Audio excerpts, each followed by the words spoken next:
नमस्कार दोस्तों, स्वागत है आप सभी का आपके अपने YouTube channel star club official में। दोस्तों, अभी स्टार क्लब एक टेस्ट ग्रुप खुला हुआ है जिसमें रोज़ रात के 8 साढ़े 8 से लेकर 9:30 के बीच में सेट चलता है। उसी का हम लोग सोल्यूशन देख रहे हैं। तो चलिए आज पहला जो टेस्ट हुआ है उसी का सोल्यूशन देखते हैं। तो पहला क्वेश्चन है कि कैबिनेट सूर्य के समान है। कैबिनेट सूर्य के समान है जिसके चारों ओर अन्य निकाय परिभ्रमण करते हैं, यह कथन किसका है? तो ऑप्शन है ग्लैडस्टोन, रैमजे मैकडोनाल्ड, केटी शाह और अर्नेस्ट वाकर। तो इसका राइट आंसर हो जाएगा ग्लैडस्टोन। चलिए अगला प्रश्न देखते हैं। अगला प्रश्न है कि भारतीय संविधान में न्याय पुनरावलोकन का सिद्धांत निम्नलिखित में से किस देश के संविधान से ग्रहण किया गया है? न्याय पुनरावलोकन का सिद्धांत कहाँ से लिया गया है? तो ऑप्शन है संयुक्त राज्य अमेरिका, कनाडा, ऑस्ट्रेलिया और ब्रिटेन। तो इसका राइट आंसर हो जाएगा संयुक्त राज्य अमेरिका से लिया गया है। चलिए तीसरा नंबर क्वेश्चन देखते हैं कि राष्ट्रपति जो होते हैं, राष्ट्रपति किस वीटो के तहत किसी विधेयक को संसद के पास पूर्ण विचार हेतु भेजते हैं? राष्ट्रपति किस वीटो के तहत किसी विधेयक को संसद के पास जो पूर्ण विचार के लिए भेजते हैं? तो ऑप्शन है आत्यांतिक वीटो, निलंबनकारी वीटो, पॉकेट वीटो और ए और बी दोनों। तो इसका राइट आंसर हो जाएगा निलंबनकारी वीटो। निलंबनकारी वीटो को राष्ट्रपति पूर्ण विचार के लिए भेजते हैं। अगला प्रश्न है कि निम्नलिखित में से किस प्रधानमंत्री के नेतृत्व में पहली बार लोकपाल विधेयक संसद में लाया गया था? निम्नलिखित में से किस प्रधानमंत्री के नेतृत्व में पहली बार लोकपाल विधेयक संसद में लाया गया था? तो ऑप्शन है इंदिरा गांधी के नेतृत्व में 1968 में, अटल बिहारी वाजपेयी के नेतृत्व में 1998 में, राजीव गांधी के नेतृत्व में 1985 में और मोरारजी देसाई के नेतृत्व में 1977 में। तो इसका राइट आंसर हो जाएगा इंदिरा गांधी के नेतृत्व में 1968 में। चलिए अगला प्रश्न है कि सेवराय की पहाड़ियाँ भारत के किस राज्य में स्थित है? सेवराय की पहाड़ियाँ भारत के किस राज्य में स्थित है? ऑप्शन है आंध्र प्रदेश, तमिलनाडु, केरल, कर्नाटक। तो इसका राइट आंसर हो जाएगा तमिलनाडु में। सेवराय की पहाड़ियाँ तमिलनाडु राज्य में स्थित है। अगला प्रश्न है कि पालघाट दर्रा जो है किन दो राज्यों के बीच स्थित है? पालघाट दर्रा किन दो राज्यों के बीच स्थित है? तो इसका राइट आंसर हो जाएगा केरल और तमिलनाडु के बीच। पालघाट दर्रा जो है केरल और तमिलनाडु के बीच स्थित है।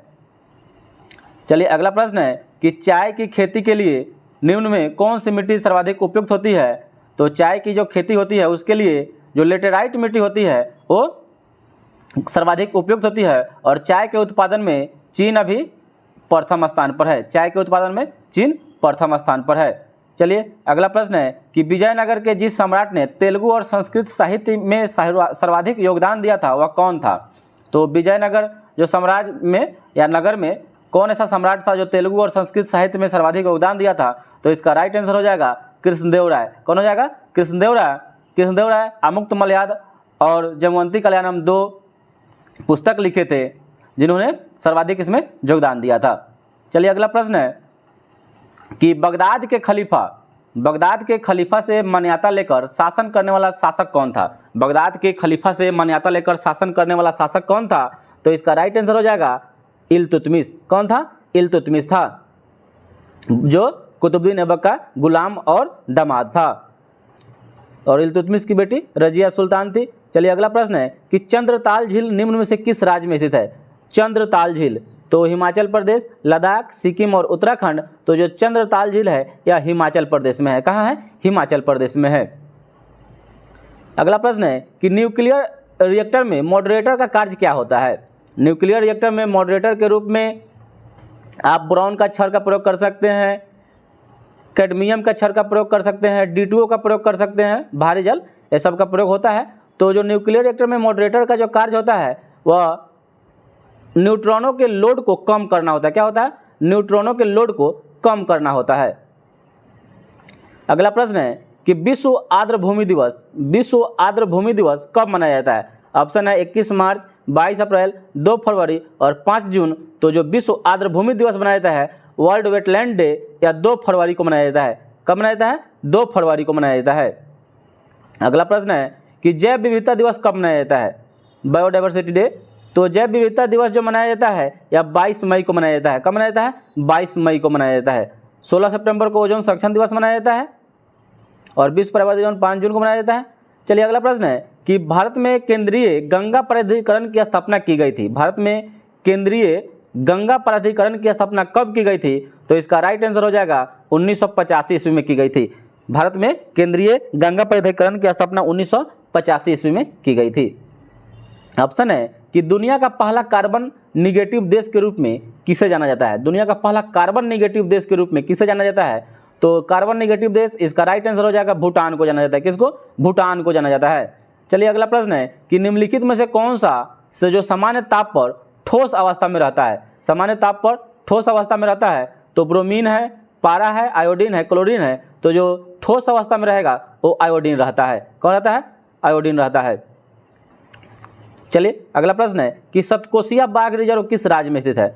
सतकोशिया बाघ रिजर्व किस राज्य में स्थित है? तो ऑप्शन है मध्य प्रदेश, तमिलनाडु, महाराष्ट्र, उड़ीसा। तो जो सतकोशिया है वह उड़ीसा राज्य में स्थित है। कहाँ है? उड़ीसा राज्य में स्थित है।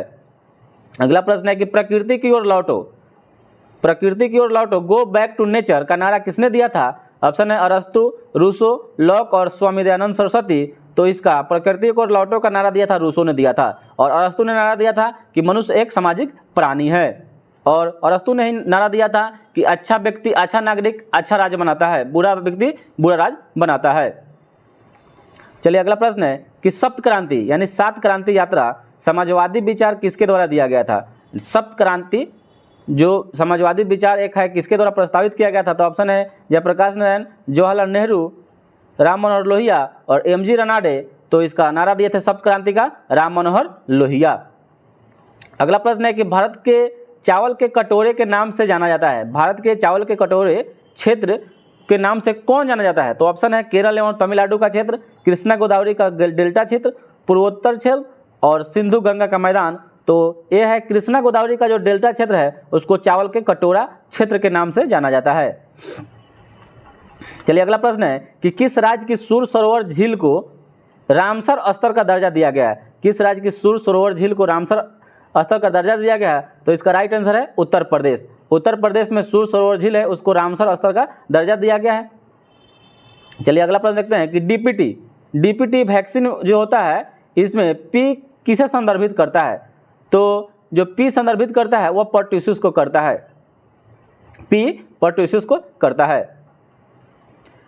डिप्थीरिया, काली खांसी और टिटनेस जिसको हिंदी में बोलते हैं। चलिए अगला है कि निम्नलिखित में से कौन स्तनधारी वर्ग के अंतर्गत नहीं आता है? स्तनधारी वर्ग के अंतर्गत नहीं आता है यानी मैमल्स वर्ग में नहीं आता है। तो चूहा, बिल्ली, छिपकली, गिलहरी। तो जो छिपकली होता है ये स्तनधारी में नहीं आता है। चलिए अगला प्रश्न है कि जयप्रकाश नारायण निम्नलिखित में से किस आंदोलन से संबंधित थे? तो ऑप्शन है चंपारण आंदोलन जो 1917 में बिहार से शुरू हुआ था। दूसरा ऑप्शन है भारत छोड़ो आंदोलन। तीसरा है व्यक्तिगत सत्याग्रह आंदोलन। चौथा है असहयोग आंदोलन। तो जो जयप्रकाश नारायण थे या भारत छोड़ो आंदोलन से जुड़े थे जो 8 अगस्त 1942 को शुरू हुआ था। अगला प्रश्न है कि भारत में किसने स्थानीय स्वशासन लागू किया था? किसने स्थानीय शासन लागू किया था? स्थानीय स्वशासन लागू करने वाला शासक था उसका नाम था लॉर्ड रिपन। कौन था? लॉर्ड रिपन, गवर्नर जनरल था। चलिए अगला प्रश्न है कि ऑपरेशन माई सहेली निम्नलिखित विभागों में से किसके द्वारा शुरू किया गया है? ऑपरेशन जो माई सहेली है, मेरी सहेली, यह भारतीय रेलवे के द्वारा शुरू किया गया है। भारतीय रेलवे के द्वारा आरपीएफ के द्वारा भारतीय रेलवे आरपीएफ के द्वारा माई सहेली मेरी सहेली जो ऑपरेशन है शुरू किया गया है। चलिए अगला प्रश्न है कि प्रसिद्ध ओणम त्यौहार किस राज्य में मनाया जाता है? जो ओणम त्यौहार है वह केरल राज्य में मनाया जाता है। ओणम त्यौहार केरल राज्य में मनाया जाता है। अगला प्रश्न देखते हैं कि निम्नलिखित में से 1883 ईस्वी में किस संस्था का स्थापना हुआ था? तो 1883 में किस स्थापना का स्थापना हुआ था? तो इसका राइट आंसर हो जाएगा इंडियन नेशनल एसोसिएशन का स्थापना 1883 ईस्वी में हुआ था। और बहिष्कृत हितकारिणी सभा के अध्यक्ष थे भीमराव अंबेडकर। और भारतीय राष्ट्रीय कांग्रेस का स्थापना कब हुआ था? तो 28 दिसंबर 1885 ईस्वी में हुआ था। 1885 ईस्वी में। चलिए अगला प्रश्न देखते हैं कि जो भारत एवं नेपाल की सीमा पर गंडक नदी के तट पर स्थित है वह है ग्रेट हिमालय नेशनल पार्क, ये हिमाचल प्रदेश में है। हेमिस नेशनल पार्क ये लद्दाख में है। वाल्मीकि नेशनल पार्क ये बिहार में है। और Nanda Devi national park option number D. तो इसका राइट आंसर हो जाएगा वाल्मीकि नेशनल पार्क जो बिहार में है। कहाँ है? पश्चिमी चंपारण में है। चलिए अगला प्रश्न है कि नेचुरल हिस्ट्री के लेखक कौन थे? तो नेचुरल हिस्ट्री के लेखक कौन थे? तो इसका राइट आंसर हो जाएगा प्लिनी। टॉलमी भारत का भूगोल लिखे थे। चलिए अगला प्रश्न है कि कारकोट राजवंश का संबंध निम्नलिखित में से किस इतिहास से था, यानी किसके इतिहास से, किस राज्य के इतिहास से? तो ऑप्शन है बिहार, गुजरात, जम्मू कश्मीर और आंध्र प्रदेश। तो ये उसका इतिहास कारकोट वंश का जम्मू कश्मीर से था। एक क्वेश्चन पूछा हुआ था बिहार दरोगा में, ठीक है। चलिए अगला प्रश्न है कि सितारों का टिमटिमाना तारों की रोशनी के वायुमंडल में किसके कारण होता है? सितारों का टिमटिमाना तारों की रोशनी के वायुमंडल में किसके कारण होता है? तो जो सितारा टिमटिमाता है उसका कारण है अपवर्तन। क्या है? अपवर्तन। चलिए अगला प्रश्न देखते हैं कि निम्नलिखित में से कौन 29 अगस्त 1947 में गठित प्रारूप समिति के अध्यक्ष नहीं थे, या अध्यक्ष प्रारूप समिति के सदस्य नहीं थे? तो ऑप्शन है भीमराव अंबेडकर थे, सैयद मोहम्मद सादुल्लाह ये भी थे, के मुंशी भी थे, और डॉक्टर राजेंद्र प्रसाद जो प्रारूप समिति के सदस्य नहीं थे। प्रारूप समिति में 7 सदस्य था, जिसको ड्राफ्टिंग कमेटी के नाम से भी जाना जाता है, मसौदा समिति भी कहा जाता है। इसके अध्यक्ष भीमराव अंबेडकर थे। अगला प्रश्न है कि यूनाइटेड किंगडम ने नया सिक्का ब्लैक होल किसके सम्मान में जारी किया था?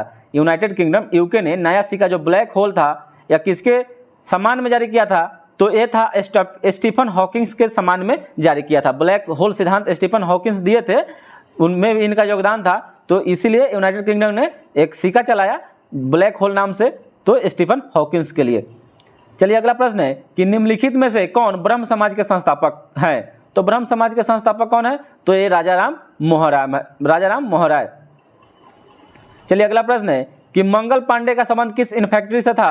तो जो मंगल पांडे थे 1857 की क्रांति के बाद, मतलब सबसे पहले ये फांसी की सजा पाने वाले क्रांतिवीर हैं, तो ये इन्फेंट्री बंगाल के इन्फेंट्री 34 NI से थे। 34 NI याद रखेगा, 34, कभी कभी आपको कहीं कहीं 24 दिया था, 34 याद रखना है। 34 NI बंगाल इन्फेंट्री से थे। चलिए अगला प्रश्न है कि कांग्रेस की स्थापना के समय भारत का वायसराय कौन था? कांग्रेस का स्थापना के समय 28 दिसंबर 1885 को वायसराय कौन था? तो इसका राइट आंसर हो जाएगा लॉर्ड डफरिन। लॉर्ड डफरिन था। चलिए अगला प्रश्न है कि जॉर्जिया मेलोनी किस देश की प्रथम महिला प्रधानमंत्री बनी है? जॉर्जिया मेलोनी किस देश की प्रथम महिला प्रधानमंत्री बनी है? तो ऑप्शन है चीन, बारबाडोस, होंडुरास, इटली। तो जो जॉर्जिया मेलोनी है या इटली देश की प्रथम महिला प्रधानमंत्री बनी है। चलिए अगला प्रश्न है कि हाल ही में कौन भारत के नए विधि आयोग के नए अध्यक्ष बने हैं? विधि आयोग के नए अध्यक्ष कौन बने हैं? ऑप्शन है बलबीर चौहान, ऋतुराज अवस्थी, अलकेश चौधरी और हंसराज चौधरी। तो विधि आयोग के बने हैं ऋतुराज अवस्थी, जो इससे पहले कर्नाटक हाई कोर्ट के जज थे। चलिए अगला प्रश्न है कि ध्वनि निम्न में से किसका एक प्रकार है? संवेग का, शक्ति का, ऊर्जा का, आवेश का? तो ध्वनि जो है एक ऊर्जा का प्रकार है। अगला प्रश्न है कि प्रतिरोध का मान दोगुना कर दिया जाए तो विद्युत धारा के मान पर क्या प्रभाव पड़ेगा? प्रतिरोध का मान दोगुना कर दिया जाए तो विद्युत धारा के मान पर क्या प्रभाव पड़ेगा? तो जो विद्युत धारा है ये आधा हो जाएगा। अगला प्रश्न है कि निम्नलिखित में से नीति निषेधक तत्व कौन है? तो नीति निषेधक तत्व सबसे पहले जान लेते हैं कि ये अनुच्छेद 36 से 51 तक निहित है। तो प्रेस की स्वतंत्रता 19 में है, तो ये नहीं होगा। समान नागरिक संहिता, धर्म की स्वतंत्रता और विधि के समक्ष समानता। तो इसका राइट आंसर हो जाएगा समान नागरिक संहिता। समान नागरिक संहिता और धर्म की स्वतंत्रता 29 में है और विधि के समक्ष समानता 14 से 18 में है। तो ऑप्शन हो जाएगा समान नागरिक संहिता। चलिए अगला प्रश्न है कि निम्नलिखित में से कौन सा देश G20 का सदस्य देश नहीं है? तो वर्तमान में अभी G20 में G20 है तो 20 सदस्य होना चाहिए, लेकिन वर्तमान में 19 देश है इसमें और G20 का सदस्य नहीं है। तो इसका राइट आंसर हो जाएगा स्विट्जरलैंड। G20 का सदस्य नहीं है। ब्राजील, कनाडा और जापान है, स्विट्जरलैंड नहीं है। अगला प्रश्न है कि निम्नलिखित में से कौन सा राष्ट्रीय उद्यान राजस्थान में स्थित है? तो ऑप्शन है चंदोली राष्ट्रीय उद्यान, घाना पक्षी राष्ट्रीय उद्यान और सरिस्का। तो घाना और सरिस्का राजस्थान में है, जबकि चंदोली कहाँ है? तो ये महाराष्ट्र में है। तो ऑप्शन 2 और 3 राइट आंसर हो जाएगा। ऑप्शन 2 और 3 राइट आंसर हो जाएगा। अगला प्रश्न है कि किस राज्य सरकार ने 14 अप्रैल को समानता दिवस मनाने की घोषणा किया है? यानी 14 अप्रैल को भीमराव अंबेडकर दिवस जयंती मनाया जाता है, तो उस दिन समानता दिवस कौन राज्य मनाएगा? तो ये तमिलनाडु राज्य ने घोषणा किया है। चलिए अगला प्रश्न है कि खारे पानी में उगने वाले पौधे क्या कहलाते हैं? खारे पानी में उगने वाले पौधे को हेलोफाइट बोलते हैं। क्या बोलते हैं? हेलोफाइट बोलते हैं। और अगला प्रश्न है कि हाल ही में चर्चा में रहे 103वां संविधान संशोधन किससे संबंधित है? तो जो 103वां संविधान संशोधन है यह ईडब्ल्यूएस से संबंधित है। ईडब्ल्यूएस आर्थिक रूप से कमजोर वर्ग के लिए 10% जो आरक्षण दिया गया है 103वां संविधान संशोधन के तहत। चलिए अगला प्रश्न है कि हड़प्पा संस्कृति पर दुनिया का सबसे बड़ा संग्रहालय कहाँ विकसित किया जा रहा है, यानी कहाँ बनाया जा रहा है? तो हड़प्पा संस्कृति पर दुनिया का सबसे बड़ा जो संग्रहालय जो है ये राखी घाटी हरियाणा के हिसार जिला में बनाया जा रहा है। चलिए अगला प्रश्न है कि सरहुल त्यौहार कौन सी जनजाति के द्वारा मनाया जाता है? सरहुल जो त्यौहार है ये उरांव जनजाति के द्वारा मनाई जाती है। सरहुल त्यौहार उरांव जनजाति के द्वारा मनाई जाती है। अगला प्रश्न देखते हैं कि दसवंत एवं बसावन किस मुगल शासक के दरबार में चित्रकार थे? दसवंत एवं बसावन, तो जो दसवंत और बसावन जो चित्रकार थे तो ये अकबर के दरबार में रहते थे। याद रखिएगा जो जहांगीर था ये चित्रकला का इसके शासनकाल को स्वर्ण युग कहा जाता है, लेकिन उसमें उस्ताद मंसूर था और दसवंत एवं बसावन जो चित्रकार था ये अकबर के दरबार में था। ठीक है, कंफ्यूजन नहीं होना है क्योंकि चित्रकार सुन समझ के आदमी जहांगीर मार देता है, जहांगीर नहीं होगा। जहांगीर के शासनकाल को चित्रकला का स्वर्ण युग कहा जाता है, लेकिन दसवंत और बसावन जो था अकबर के दरबार में रहता था। अगला प्रश्न है कि वर्षा के जल का जो पीएच मान कितना से कम होने पर अम्लीय वर्षा कहलाती है? तो जब अम्लीय वर्षा का कारण होता है SO2 और NO2 होता है, SO2 और NO2, तो कितना से कम होगा? तो जो पीएच मान इसका 5.6 से कम हो जाएगा, 5.6 से, तो ये अम्लीय वर्षा कहलाएगा। 5.6 से कम हो जाएगा तो 5.6 से, तो ये अम्लीय वर्षा कहलाएगा। अगला प्रश्न है कि प्लाज्मा में पाया जाने वाला निम्न में कौन सा प्रोटीन शरीर में प्रसरणी संतुलन बनाता है? तो ऑप्शन है एल्बुमिन, ग्लोबुलिन और फाइब्रोनोजन और न्यूट्रोफिन। तो जो एल्बुमिन होता है ये प्लाज्मा में पाए जाने वाला जो शरीर में प्रसरणी संतुलन को बनाता है यह प्रोटीन होता है एल्बुमिन। अगला प्रश्न है कि निम्नलिखित में से कौन सा युग्म सही नहीं है? तो एक तरफ है यात्रा, एक तरफ है यात्रा, जो यात्री है उसके देश कहाँ से वो आया था, यात्री और देश। तो इब्न बतूता मोरक्को से आया था। अफ्रीका महादेश का एक देश है मोरक्को जिसका राजधानी है मोरक्को रबात और मुद्रा है दिरहम। और मार्को पोलो इटली से आया था, सही है। अब्दुल रजाक तुर्की और नूनिज पुर्तगाल, तो जो नूनिज पुर्तगाल से सही है, इब्न बतूता भी सही है, मार्को पोलो भी सही है, लेकिन अब्दुल रजाक जो था यह तुर्की से नहीं आया था। कहाँ से आया था? अब्दुल रजाक फारस से आया था। कहाँ से आया था? फारस, ईरान से आया था। चलिए अगला प्रश्न है कि भारतीय संघ में किसी राज्य को सम्मिलित करने का अधिकार किसके पास है? भारतीय संघ में किसी राज्य को सम्मिलित करने का जो अधिकार है वो राष्ट्रपति, प्रधानमंत्री, संसद और लोकसभा, तो ये संसद को अधिकार है। संसद किसी भी भारतीय संघ में किसी राज्य को सम्मिलित कर सकता है। अगला प्रश्न है कि कौन सी गुफा मुंबई बंदरगाह में स्थित मूर्तिकृत गुफाओं का एक जाल है? कौन सी गुफा है मुंबई बंदरगाह में स्थित मूर्तिकृत गुफाओं का एक जाल है? अजंता, एलोरा, खजुराहो, एलिफेंटा। तो जो एलिफेंटा है यह गुफा मूर्तिकृत गुफाओं का एक जाल है। अजंता, एलोरा और एलिफेंटा ये तीनों महाराष्ट्र में, जबकि खजुराहो MP मध्य प्रदेश के छतरपुर जिला में पड़ता है।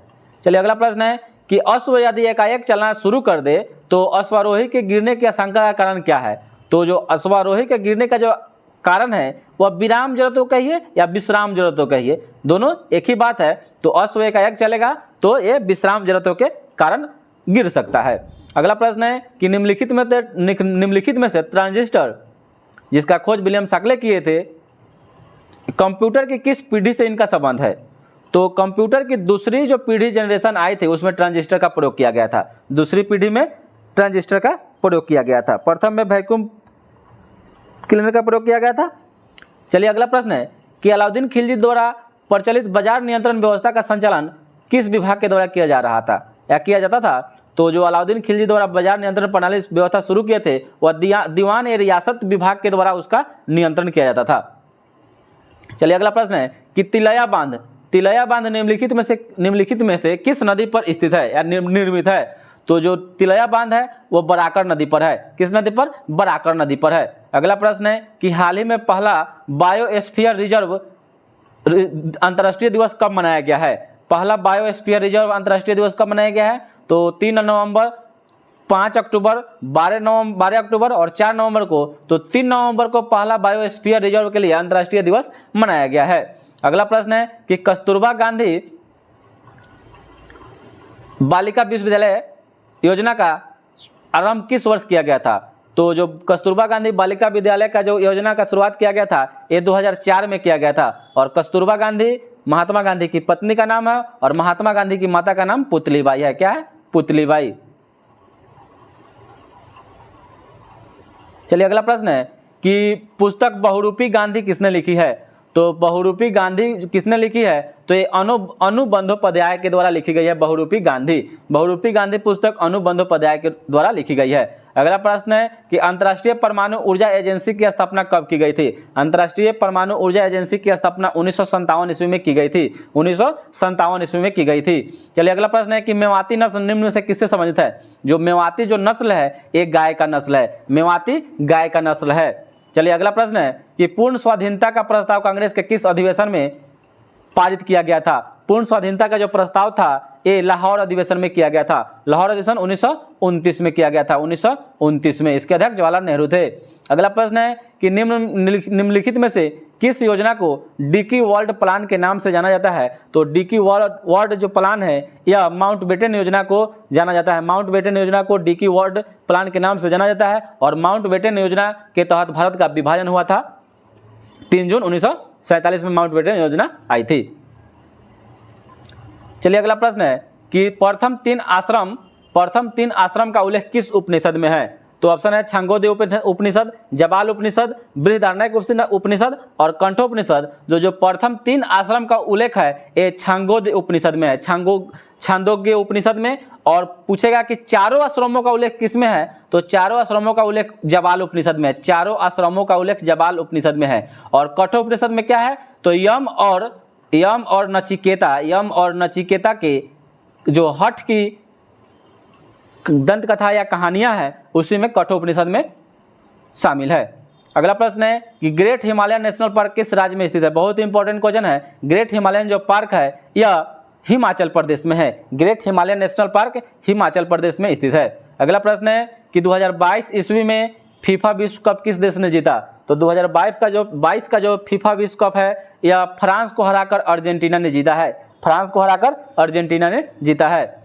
चलिए अगला प्रश्न है कि किस अनुच्छेद के तहत नीति निर्देशक तत्व को न्यायालय में प्रश्नगत नहीं किया जा सकता है? तो नीति निर्देशक तत्व तो आयरलैंड के संविधान से लिया गया है। आयरलैंड और स्पेन से प्रेरित है। जो अनुच्छेद 37 है उसको न्यायालय में प्रश्नगत नहीं किया जा सकता है।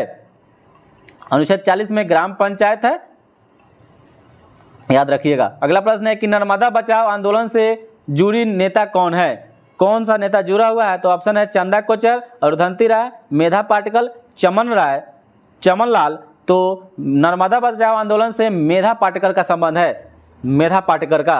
और सुंदरलाल बहुगुणा चिपको आंदोलन, याद रखिएगा। चिपको आंदोलन सुंदरलाल बहुगुणा। चलिए अगला प्रश्न है कि धान के खेत से किस प्रकार की गैस निकलती है? धान के खेत से मीथेन गैस निकलती है जिसका सूत्र होता है CH4, जिसको मार्स गैस के नाम से भी जाना जाता है। मार्स गैस के नाम से भी मीथेन को जाना जाता है। चलिए अगला प्रश्न है कि बीटिंग रिट्रीट उत्सव कब मनाया जाता है? जो बीटिंग रिट्रीट उत्सव मनाया जाता है यह 26 जनवरी के 3 दिन बाद 29 जनवरी को मनाया जाता है। 29 जनवरी को बीटिंग रिट्रीट उत्सव मनाया जाता है। चलिए अगला प्रश्न है कि द हिंदू तथा स्वदेश मित्रम पत्रिका किसने शुरू किया था? द हिंदू तथा स्वदेश मित्रम पत्रिका किसने शुरू किया था? तो जी सुब्रमण्यम अय्यर के द्वारा द हिंदू तथा स्वदेश मित्रम नामक पत्रिका शुरू किया गया था। चलिए अगला प्रश्न है कि संविधान में सशस्त्र विद्रोह किस संविधान संशोधन के अंतर्गत जोड़ा गया था? संविधान में सशस्त्र विद्रोह किस संविधान संशोधन के अंतर्गत जोड़ा गया था? तो यह 44वां संविधान संशोधन 1976 में जोड़ा गया था।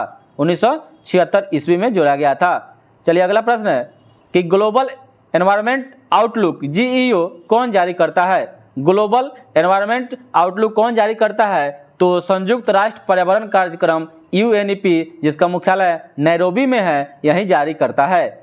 चलिए अगला प्रश्न है कि वेतन निधि सिद्धांत किसके द्वारा प्रतिपादन किया गया था? तो यह J.R. हिक्स के द्वारा किया गया था। वेतन नीति सिद्धांत J.R. हिक्स के द्वारा किया गया था। चलिए अगला प्रश्न है कि कीमत प्रक्रिया किसकी एक विशेषता है? कीमत प्रक्रिया किसकी एक विशेषता है? तो ऑप्शन है पूंजीवादी अर्थव्यवस्था, समाजवादी, मिश्रित। तो पूंजीवादी अर्थव्यवस्था का एक उदाहरण है। अगला प्रश्न है कि 11वीं पंचवर्षीय योजना किस मॉडल पर आधारित है। 11वीं पंचवर्षीय योजना किस मॉडल पर आधारित है, तो यह प्रोफेसर सी रंगराजन के मॉडल पर आधारित 11वीं पंचवर्षीय योजना है। और भारत में अंतिम पंचवर्षीय योजना 12वीं पंचवर्षीय योजना रही, जो 2012 से 17 तक चली, और उसके बाद 12वीं पंचवर्षीय योजना के बाद योजना आयोग का नाम बदलकर नीति आयोग कर दिया गया। चलिए अगला प्रश्न है कि एल.के. झा समिति का संबंध किस कार्य क्षेत्र से है।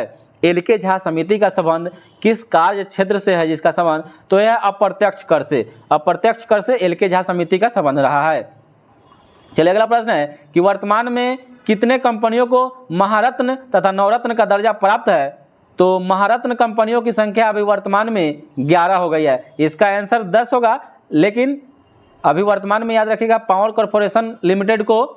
पावर फाइनेंस कॉर्पोरेशन लिमिटेड को 11वीं महारत्न कंपनी की दर्जा मिल चुका है, तो इसका ऑप्शन नंबर सी हो जाएगा। तो इसमें 11 लिख लीजिएगा, 11 महारत्न कंपनी हो गई है, महारत्न कंपनियों की संख्या 11 हो गई है, और नवरत्न 14 है, नवरत्न की संख्या 14 है। पावर फाइनेंस कॉर्पोरेशन लिमिटेड को 11वां महारत्न कंपनी की सूची में शामिल कर लिया गया है। अगला है कि भारत में ऊर्जा क्षेत्र में अक्षय ऊर्जा स्रोत का योगदान कितना है। अक्षय ऊर्जा स्रोत का योगदान कितना है अक्षय, तो ये हो जाएगा 21%। 21% अक्षय ऊर्जा का योगदान है। अगला प्रश्न है कि 2011 भारतीय जनगणना के अनुसार बिहार का सबसे अधिक जनसंख्या घनत्व, यानी 1 किलोमीटर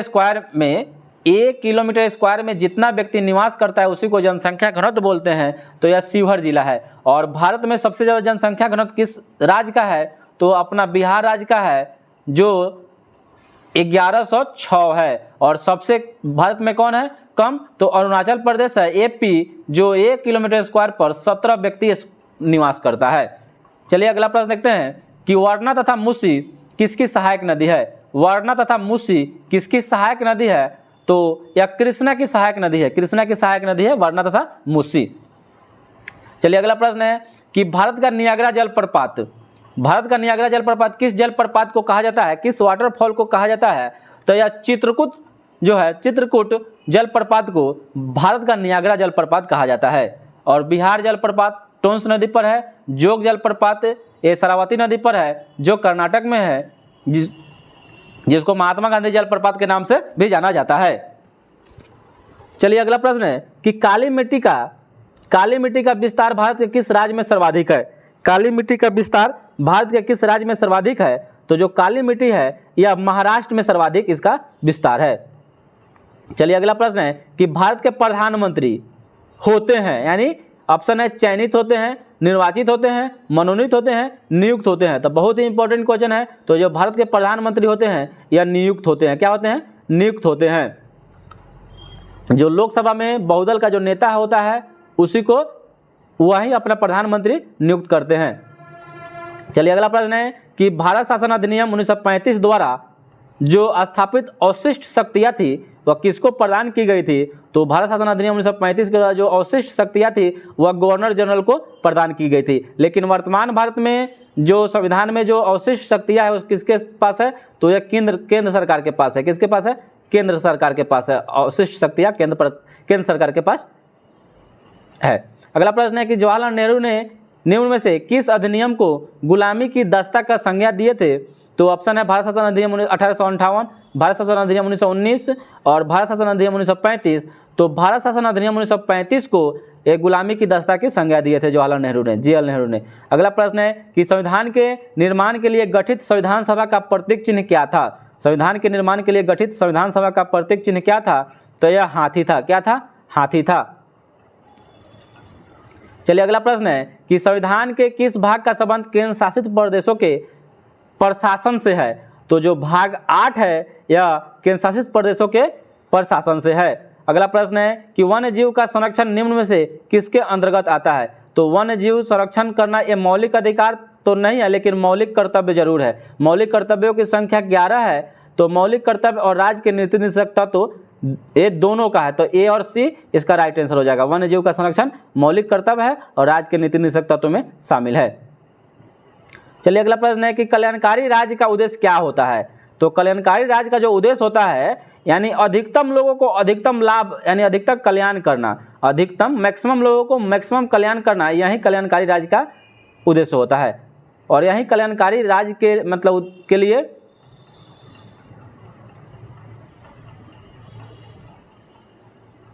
अगला प्रश्न है कि भारत के किस राष्ट्रपति को दार्शनिक राजा कहा जाता है, यानी दार्शनिक राष्ट्रपति कहा जाता है। तो ये सर्वपल्ली राधाकृष्णन को दार्शनिक राष्ट्रपति के नाम से भी जाना जाता है।